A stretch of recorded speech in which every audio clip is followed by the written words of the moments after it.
चलिए, good morning बच्चों। हम लोग देख रहे थे संदेह, पेज नंबर 44 कंप्लीट किए थे। अब चलेंगे पेज नंबर 45 में। और वह प्रसंग यह चल रहा था कि मोहन बाबू को गंगा में प्रवाहित किया जाने वाला दीपक और आकाश दीप यानी ऊंचाई पर जो दीप जलाते हैं, दृश्य बहुत सुंदर लगा।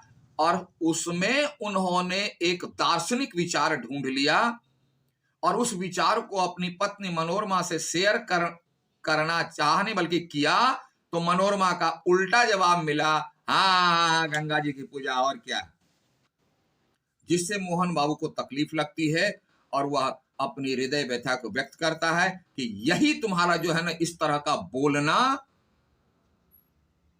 मतभेद है। क्या इसे इस तरह से नहीं बोला जा सकता था बड़े प्यार से कि हाँ देख तो रहा हूं, लेकिन आप जो सोच रहे हैं मेरी सोच उतनी दूर तक कहां जाती, ये सम्मान वाली बात, तो थोड़ा आप ही समझा दें। और पास आती बैठती वो समझाते, लेकिन जवाब ऐसा नहीं मिला, जिससे मोहन बाबू को तकलीफ लगी और कहता है कि यही तो मेरा और तुम्हारा मतभेद है, डिफरेंस है। जीवन के, वो विचार क्या था आप शेयर कर रहे हैं, फिर भी जीवन के लघु यानी छोटे, यानी जीवन क्या एक छोटा सा दीपक है को अनंत धारा में, यह संसार क्या है नदी की तरह, जहां समुद्र की तरह, जहां समय की धार की तरह पानी बहता चलता है, और वहां एक जीवन का छोटा सा दीपक बह रहा है, कब डूब जाएगा पता नहीं। तुलना बहा देने का यह संकेत है कि अपने जीवन जो है एक छोटे से दीपक के समान है और यह संसार समुद्र बहता विशाल नदी के समान है। कब थोड़ी सी हवा आएगी या जल की लहरें आएगी और इस दीपक को अपने में समा लेगी, इसलिए कब जीवन समाप्त हो जाएगा, कब मृत्यु आ जाएगी, कोई नहीं कह सकता। इसका यही अर्थ है। कितनी सुंदर कल्पना, बोला कितना सुंदर दार्शनिक विचार, इससे हमें सीखना चाहिए। कहकर मोहन बाबू जैसे उच्छ्वसित हो उठे। उच्छ्वसित थोड़ी, जब व्यक्ति परेशान होता है, उदास होता है, गहरे चिंतन में जाता है, तो ऐसी स्थिति आती है। उनकी शारीरिक, ध्यान दें, उनकी शारीरिक चेतना यानी फिजिकल एक्टिविटीज बैलेंस मानसिक अनुभूति से मिलकर मन में जो व्यक्ति उथल पुथल महसूस करता है, उससे शरीर में भी उथल पुथल हुआ, और दोनों जब मिल गया तो उत्तेजित हो उठी, यानी एक्साइटेड हो गया, यानी उनकी स्थिति जो है असंतुलित हो गई। वह थोड़ा बेचैन हो गए, परेशान हो गए। क्यों? मनोरमा की बातों को लेकर के। मनोरमा ने मेरे कानों में धीरे से कहा। फिर जो है मनोरमा राम निहाल के कानों में जाके कहती है। दूसरा बल मिला राम निहाल को कि वह बार बार मनोरमा मुझसे शेयर करती है। इसका अर्थ क्या है कि मनोरमा मुझे चाहने लगी है, मेरी ओर आकर्षित है।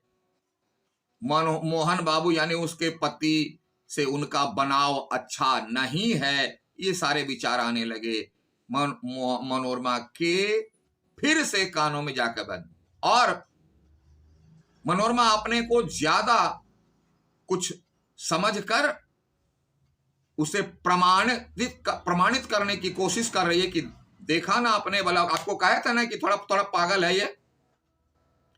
देखते हैं कैसी कैसी बातें करते हैं। आजकल की दुनिया में सीधी सी बातें हैं बाबू।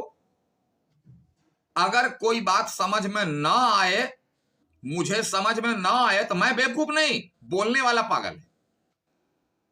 अगर कोई बात मुझे समझ में नहीं आती तो 99.99% व्यक्ति कहता है कि अरे मुझे तो समझ में नहीं आई, इसका मतलब मेरी समझदारी में कमी नहीं है, बोलने वाला पागल है। मनोरमा वही करे। मनोरमा को यह दार्शनिक विचार समझ में नहीं आया तो क्या करें? मोहन बाबू पागल है, जिसका संकेत राम निहाल को कह देती है और प्रमाण भी दे देती है। अब राम निहाल 2 बार जो कान में जाकर बात कही, तो अब संदेह हो गया। संदेह यही है कि दोनों मनोरमा मोहन बाबू पति पत्नी है, लेकिन दोनों में अच्छा बनाव नहीं है और मनोरमा पति को छोड़ना चाहती है और राम निहाल से विवाह करना चाहती है। यह संदेह राम निहाल के मन में आ गए। आगे देखो क्या होगा। मैं चकित हो रहा था। कौन? राम निहाल। क्यों चकित हो रहा था? इसी बात को लेकर के। बजरा कौन सी बात को लेकर के? अभी अभी जो इसके पहले मैंने बताई कि मनोरमा और मोहन बाबू के बीच जो है संबंध अच्छे नहीं है और मनोरमा एक नौकर के प्रति आकर्षित है। एक नौकर से ऐसी बातें शेयर करी, इतना विश्वास है नौकर पर, ऐसा कैसे हो सकता है? वो सरप्राइज हो रहा था। बजरा पंचगंगा घाट के समीप पहुंच गया किनारे। तब हंसते हुए मनोरमा ने अपने पति से कहा। हंसते हुए का मतलब यह समझना, हंसना में भी हंसने के तरीके से अर्थ बदल जाता है। आप पढ़ते हैं संगम, सुरलहरी, ये क्या है? मैं एक उदाहरण दूं। जाओ तो जाओ तो जाओ तो, देखिए तीनों में जाओ तो दो ही शब्द हैं, लेकिन बोलने के तरीके से सबका अर्थ अलग अलग है और उसका प्रभाव भी अलग पड़ता है। तो हंसी में कुछ कटाक्ष क्या करती है। और यह बांसों में जो टंगे हुए दीपक है, बोले आप तो आकाशदीप के बारे में पूछे, अच्छा इसका बताइए तो बांस में जो दीपक टंगा हुआ है इसको क्या बोलिएगा, उन्हें आप क्या कहेंगे? तो चूंकि मोहन बाबू दार्शनिक विचार के थे, साहित्यिक विचार के थे, उत्तर है तुरंत ही मोहन बाबू ने कहा आकाश भी असीम है। कि बांस की ओर जो है ना में टंगे हुए दीपक, यह आकाश की ओर जाने का प्रयास है और आकाश भी असीम है। जैसे नीचे जल असीम है, पढ़ोगे 2/3, उसी तरह आकाश भी असीम है। जीवन दीप को उसी ओर जाने के लिए, जीवन को बढ़ते रहना चाहिए। ठीक है, मरना तो है, लेकिन मरने की चिंता में रुके क्यों? बढ़ते रहना चाहिए। यह उसी को सिखाता है, संकेत देता है। फिर हाँफते हुए उन्होंने कहा, हाँफना क्यों? कि उनका प्रेशर बढ़ गया, मानसिक असंतुलितता का बोध कर रहे हैं, शरीर कांपने लगा। क्यों? एकमात्र पत्नी के ऐसे स्वभाव के कारण, और पत्नी उसे फॉलो नहीं कर पा रही है, न करना चाहती है। उसके दिमाग में सिर्फ यही बातें क्या अटर पटर बक रहे हैं। और राम निहाल से शेयर करती है, कितना अच्छा होता अगर वो अपने पति के साथ बैठती, शेयर करती, उसका ख्याल रखती। यह विश्वास इधर मुड़ रहा, जिससे राम निहाल के मन में संदेह पैदा हो रहा है। तुम लोगों ने मुझे पागल समझ लिया है। अब मोहन बाबू का दुख थोड़ा सा बढ़ जाता है और अपनी व्यथा को व्यक्त करते हैं कि तुम लोग क्या समझ रहे हो कि मोहन बाबू पागल ही है? मैं यह जानता हूं कि तुम लोग मुझे पागल बना रहे हो। ओह, संसार की विश्वासघात की ठोकरों ने, यानी संसार में जितने भी व्यक्ति से संपर्क मिला हुआ मोहन बाबू का, सब उसे पागल ही समझा, सब उसको धोखा ही दिया। अभी विश्वास की बात हो रही थी, यहां देखिए, विश्वासघात यानी विश्वास को तोड़ देना, कि ठोकरों ने मेरे हृदय को विक्षिप्त बना दिया, मतलब पागल सा बना दिया, यानी बेचैन कर दिया। पागल है, बेचैन कर दिया। जैसे एक पागल व्यक्ति जो सो बकता है, उस पर इतना प्रभाव डाला, इतना प्रभाव डाला। मैंने कहा ना, बहुत बड़ी बात मैंने कही है। कभी भी अगर आज भी समझ में, बहुत पहले से कहते आ रहा हूं, कभी भी सोच के लोग देख लें कि बिना किसी एक पर विश्वास किए व्यक्ति जीवित नहीं रह सकता। और यह विश्वास कहां जाता है? अपनों पर जाता है। अपनों में सबसे पहले पति पत्नी, उसके बाद बच्चे, उसके बाद और भी परिवार में जाता है, जिसको कहते हैं अपना। अगर अपना, अपने पर से विश्वास उठ जाता है, तो जाता है परायों पर, कि अपनों से अच्छे तो पराये हैं। अगर परायों पर से भी विश्वास उठता है तो कहते हैं अरे जिसका कोई नहीं उसका खुदा है यारो। और अगर खुदा से भी विश्वास उठ जाता है तो फिर व्यक्ति अकेला महसूस करने लगता है, और चूंकि अकेला व्यक्ति जी नहीं सकता इसलिए उसका कदम दूसरी ओर उठ जाता है। मोहन बाबू, मुझे उससे विमुख कर दिया। किससे विमुख कर दिया? सारे संसार के सुखों से। मैंने कहा कि अकेला व्यक्ति करेगा क्या? हुआ दुनिया से उसको कोई आकर्षण नहीं रहा। किसी ने मेरे मानसिक विप्लवों में मुझे सहायता नहीं की। मेरी मानसिक बेचैनी में कोई साथ नहीं दिया। मानसिक बेचैनी में एक ही व्यक्ति साथ दे सकता है, जिसको हमारी भाषा में, हमारे सनातन धर्म में कहा जाता है अर्धांगिनी, पत्नी। अगर वही गई वही बिगड़ गई तो सत्यानाश सर्वनाश हो गया। मोहन बाबू की व्यथा सुनिए। इसलिए कहा किसी ने मेरे मानसिक विप्लवों में सहायता न दी, यानी मानसिक उथल पुथल, मानसिक जो बेचैनी थे, इसमें मॉरल सपोर्ट नहीं मिला। किसी ने नहीं। मैं ही सबके लिए मरा करूं, उनके दिल में यह भावना कि मैं सबके लिए करूं और मेरे लिए कोई ना करे, कैसे हो सकता है? अब मैं यह नहीं सह सकता, मतलब यह असह्य हो रहा है, यह दर्द, यह पीड़ा, यह कष्ट असह्य हो रहा है। मुझे अकपट प्यार की आवश्यकता चाहिए। ध्यान देना, अकपट। अ का मतलब होता है नहीं, कपट का मतलब होता है नकारात्मक विचार, निगेटिविटी, अविश्वास। मन में कुछ और है, मुंह में कुछ और, यह कपट है। तो इससे जो अछूता है, यानी अकपट माने निगेटिव वाला प्यार नहीं चाहिए, मन में संदेह वाला प्यार नहीं चाहिए। अकपट कहते हैं। अकपट के लिए 4 शब्द है, आप देख लो, स्क्रीन पर मैं दिखा रहा हूं। अकपट प्यार की परिभाषा कहीं भी आप देख लो, अभी 3 मिनट है, मैं समझा दे रहा हूं। अकपट, प्रत्येक व्यक्ति चाहे वह पुरुष हो या स्त्री, अकपट प्यार के बिना नहीं रह सकता।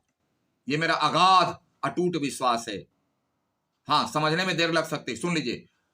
बिना प्रश्न, सहर्ष, सर्वस्व समर्पण अगर है तो समझ लीजिए अकपट प्यार है, नहीं है तो समझ लीजिए झूठा प्यार है।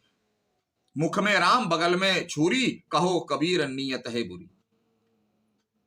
3 बातें आती। मनसा वाचा कर्मणा, मन में वही सोचिए, मनसा वाचा मुख से वही बोलिए, कर्मणा व्यवहार में वही कीजिए। ये तीनों बातें समान होगी तभी आपका कार्य सही होगा। मुंह से तो बहुत लोग बोलते हैं, बहुत लोग करते भी हैं थोड़ी देर के लिए, लेकिन मन में कुछ और है। मनवा तो चहुदिशी फिरे, यह तो सुमिरन नाही। मन कहीं और है, हाथ में माला है, माथे पर तिलक है, उससे पंडित जी थोड़ी कहते हैं। तो अकपट प्यार के लिए 4 लक्षण है। बिना प्रश्न, कोई प्रश्न नहीं। सहर्ष, बड़े प्यार से, उत्साह से, सर्वस्व, सब कुछ समर्पण अर्पित कर दीजिए। अगर ऐसा है तो आपका प्यार शुद्ध है। अब सबको डिफाइन कर देते हैं, थोड़ा 2-3 मिनट लगेगा, ध्यान से समझ लेना। बिना प्रश्न, एक उदाहरण लेते हैं छोटा सा, है ना। जैसे आपके पापा कहे, बेटा जरा पानी लाना, हाँ पापा ला रहे हैं, बिना प्रश्न, नो क्वेश्चन। और पापा मुझसे पानी मांग रहे हैं और किसी से नहीं मांगे, खुशी होनी चाहिए। अरे पापा को मैं दूंगा पानी, तो तुम लोग नहीं देगा। पापा मुझसे पानी मांगे, उन्हें देने में खुशी होनी चाहिए। तो हो गया बिना प्रश्न, सहर्ष, सर्वस्व। ऐसा नहीं कि 1 चम्मच या छोटा सा गिलास है, पानी ला दिए, बोले पापा ला तो दिया, बोले पानी तो ला दिए। नहीं नहीं नहीं, सर्वस्व, उनकी तृप्ति तक जितना जल चाहिए दीजिए। और समर्पण, हाँ पापा लीजिए, ले आए पानी, ऐसा नहीं हाँ लीजिए पानी, नहीं। तो ये 4 कंडीशन अगर किसी के व्यवहार में लागू हो तो आप समझ लें अकपट प्यार है, अन्यथा नहीं है। आपको रेफरेंस बुक में मिलने वाला नहीं है, नोट कर लीजिएगा। जीवन में वह कभी नहीं मिला जिसकी तलाश में प्रत्येक प्राणी रहता है, कभी नहीं मिला। तुमने भी मनोरमा, और एक उम्मीद थी कि पत्नी जिसको बोलते हैं अर्धांगिनी, उससे मिलेगी, तो वह भी वही है। तुमने भी मुझे ... मतलब पागल ही समझा। अगर पत्नी पागल समझे, पति समझे, तो दुनिया में कम झूठा रिश्ता, ये बकवास, यूजलेस। तो इस रिश्ते को भी नापाक करने वाला कौन है, आपको समझ में आ रहा है? दोनों तरफ से कुछ कुछ होता है। इसलिए मर जाइए आप लोग, हम लोग मर जाएं, जीवन समाप्त हो जाए, लेकिन पति पत्नी के बीच की बात किसी से नहीं शेयर करना है, किसी से नहीं। नहीं तो दुनिया उसका फायदा उठा लेगी, आराम से आपको खड़े खड़े बिक्री कर दिया जाएगा, आपका जीवन समाप्त कर दिया जाएगा। कहते हैं ना, घर फूटे गंवार लूटे। इस घर को नहीं फोड़ना है, संदेह में नहीं बदलना है। विश्वास जितना मजबूत कर सके करें, विश्वास मजबूत ना कर सकते हैं तो उतना ही रहने दीजिए। कम से कम विश्वास के घड़े में छेद तो मत कीजिए। विश्वास के घड़े में जहां छेद हुआ, सारा का सारा प्यार का पानी निकल जाएगा और एक हल्की सी ठोकर से प्यार का घड़ा फूट जाएगा, विश्वास का घड़ा फूट जाएगा। सावधान। प्रसाद जी यानी जयशंकर प्रसाद की यह कहानी बहुत बहुत उम्दा किस्म की कहानी है, जिसे समझने में बहुत ज्यादा समय लगता है। इसको जब तक 4-5 बार समझकर चिंतन नहीं करेंगे, समझ में नहीं आए। जो मैंने पहले वीडियो में बताया, आप देख लीजिए कि विवाह पूर्व और विवाहेतर संबंध में अविश्वास का क्या परिणाम होता है। ठीक है, तो इसको यहां तक कर देते हैं। अब चलते हैं फिर अगले वीडियो की ओर, अगले क्लास में। Okay, thank you, have a nice day.